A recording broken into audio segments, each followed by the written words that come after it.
Lucifer was once God's favorite angel and one of the most powerful angels in heaven. He was beautiful, powerful, and pure. However, pride got into his head. Welcome back to the channel, or welcome to the channel. My name is Utikas. If you are new, thank you to all my new subscribers, and without wasting any time, let's get to the video. Who are the seven princes of hell? Let's talk about it. The concept of classifying different demons into different groups is nothing new.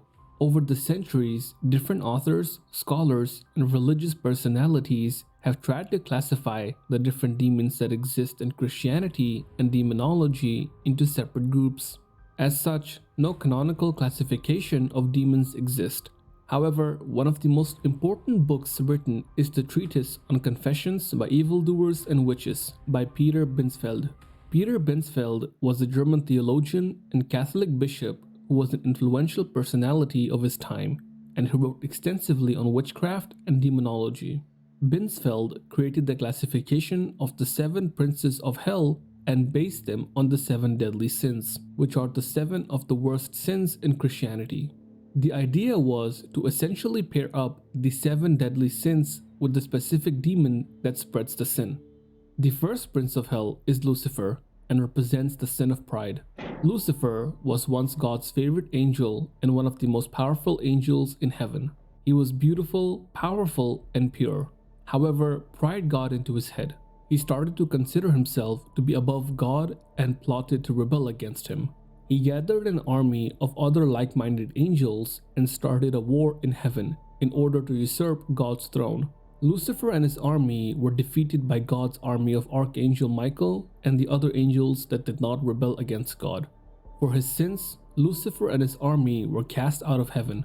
Due to his pride, he lost everything, and that is why pride is also considered to be the worst of the sins, and Lucifer the worst of the princes of hell. The second prince of hell is Mammon and represents the sin of greed. In the New Testament, Mammon is another term used to refer to material wealth, money, and the greedy pursuit of material gain.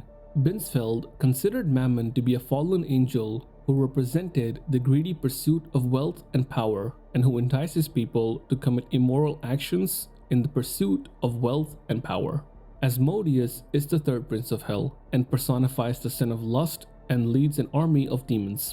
He is said to have three heads, including the head of a bull, a man, and a ram, while also having a tail of a serpent. As the sin of lust, Asmodeus entices people to commit lustful acts. It is said that from kings to peasants, no one was ever safe from his influence. The fourth prince of hell is Leviathan, who represents the sin of envy. Different interpretations of the Leviathan exist. Some consider it to be a giant serpentine sea monster, while others consider it to be a monster that punishes those who are envy by swallowing them whole. However, Binsfeld saw Leviathan as a demon who entices people to envy. Beelzebub is Okay. So according to this guy, he's talking about the demons paired up to the seven deadly sins.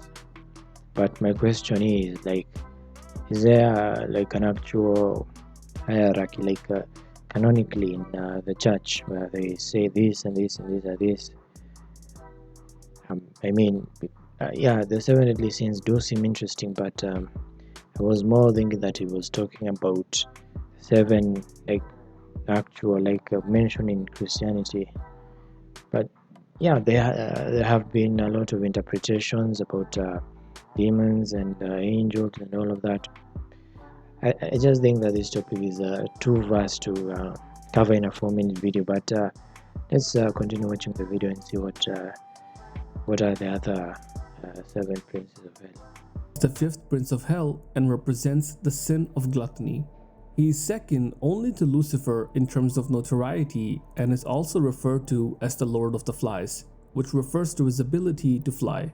Beelzebub was once a high-ranking angel who was cast out of heaven and entices people to worship demons and causes general chaos.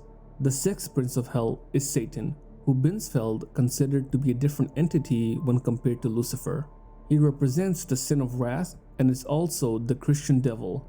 He is responsible for bringing evil into this world and was responsible for tempting Eve with the forbidden fruit in the Garden of Eden, leading to the downfall of man. Finally, the seventh prince of hell is Belphegor, who represents the sin of sloth. He tries to tempt people into laziness. Interestingly, in the Kabbalah tradition, which is a school of Jewish mysticism, Belphegor is a demon who helps people make discoveries by suggesting them inventions and discoveries, which he then later takes credit for. As people make inventions and begin to use them, Belphegor makes them too lazy to actually use it, which deteriorates their mental condition until the mind and invention are both destroyed. Okay, that was a very fun video about demons. A very short one, an interesting one. Yeah, before I've had before this video, I've watched a few of videos concerning this topic of demonology. So tell me if you want longer, longer videos when it pertains to demons and angels and all of that fun stuff. They are very interesting topics. You don't have to be religious to enjoy them. Yeah, so that thought that this video was just an interesting one, and I wanted to react to it. So, what do you guys think of this seven princes of hell? Have you had different interpretations? And if you have, tell me in the comments. And yeah, thank you for watching.